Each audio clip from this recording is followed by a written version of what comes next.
What's the deal, baby? Y'all didn't know it is the big boss. How boss dog can't poke through the door. Here to talk to the box. Your boy got off work this morning and I'm back up. Finna go to the gym. The grind don't stop, baby. Let's talk boxing. Let's talk Derrick James. I told you I was gonna make multiple videos off his interview with Brian Custer, the Last Stand podcast. Excellent podcast, man. Y'all go subscribe, man, and listen to the questions Brian Custer asks. Amazing questions. So Brian Custer asked Derrick James, like, what's his secret sauce? I mean, he has Errol Spence, who's one belt away to becoming undisputed. You got an undisputed champion, Jermell Charlo. You got Frank Martin. You got Anthony Joshua coming to see you. Like, he was like, what's the secret sauce? Of course, Derrick James was like, ain't no secret sauce. and he didn't really reveal it, but I'm going to tell you what it is. Derrick James is not in awe of his fighters. You got a lot of coaches out here who are in awe of their fighters, right? So they can't see their fighters' mistakes. You get what I mean?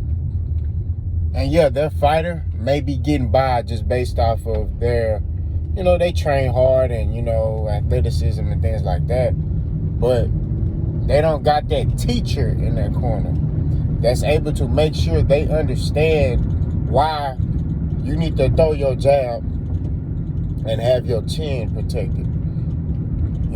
Why you need to turn your hand over on your punches. Why you need to throw different variations of jabs. Why timing is important. Like, a teacher that explains to you and teaches you why these things are important. See, there are guys that can do these things.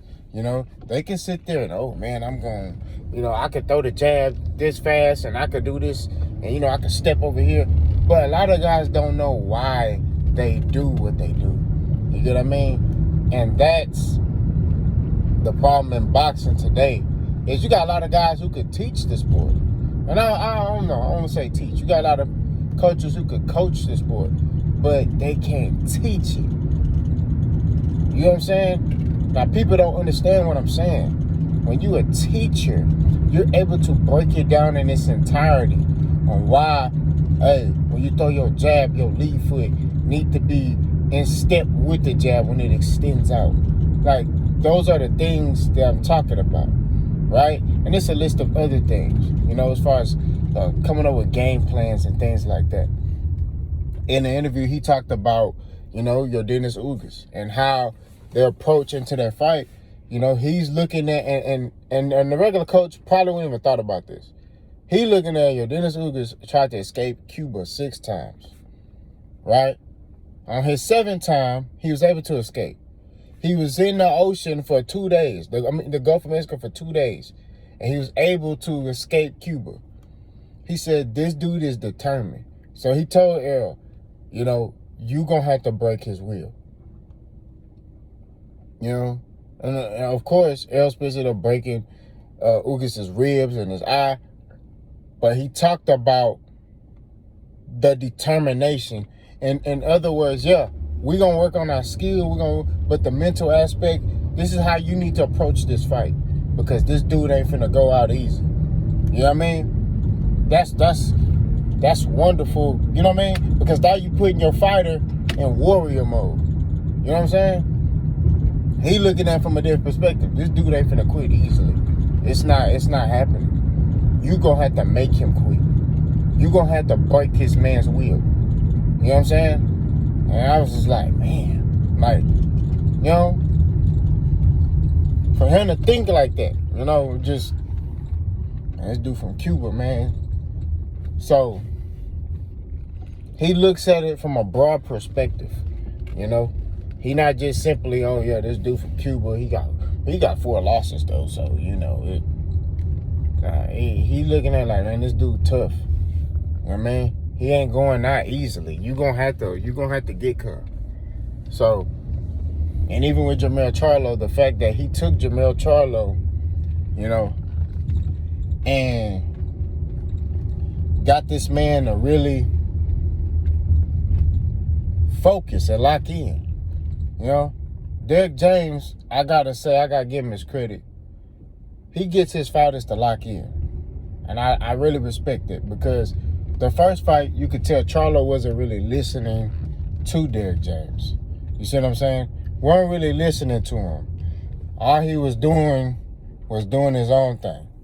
You know what I mean? And what he did was, this second fight, look at guys' artwork. Man, hold up. This second fight,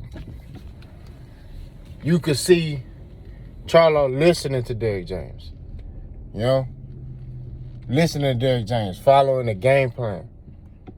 And this is why I say Derrick James and Errol Spence together is a matchup nightmare for Terrence Crawford. Because even then, just Errol's skill alone and his style is a problem. Now you got that coach, that teacher in his corner to say, excuse me, hey, stop doing that. Do this, right? Because when you do this, this is going to set up this. Bomac is not doing that with Bud. Bomac is simply saying, keep doing what you're doing. Just fill them out and then do your thing. That's the stuff he be saying. Derrick James is actually, hey, man, shorten up your shots, because that's going to set up this. And you see what I'm saying? Like, it's different styles of teaching. Bomac is a coach. Derrick James is a masterclass teacher. You know what I mean? So that's what I think. I think Derrick James' brilliance is goes to his out-of-the-box thinking. You feel me? Like, he thinks outside the box. He's not sitting there like, oh, yeah, keep doing your thing.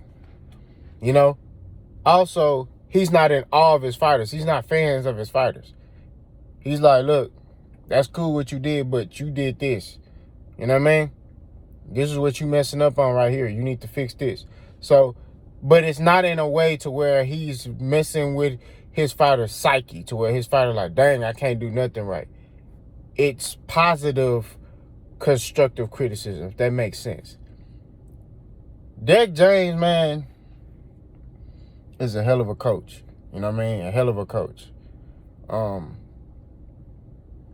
hell of a coach, man. I really respect his stats and just in boxing, just his viewpoint. Like, his viewpoint is different.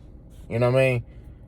You know, like I just pointed out an example. So Derrick James should be trainer of the year, you know, but you already know what they try to do with that. They're going to probably try to give it to somebody else, you know, but we all know who the real trainer of the year is. So y'all let me know what y'all think. Let's go.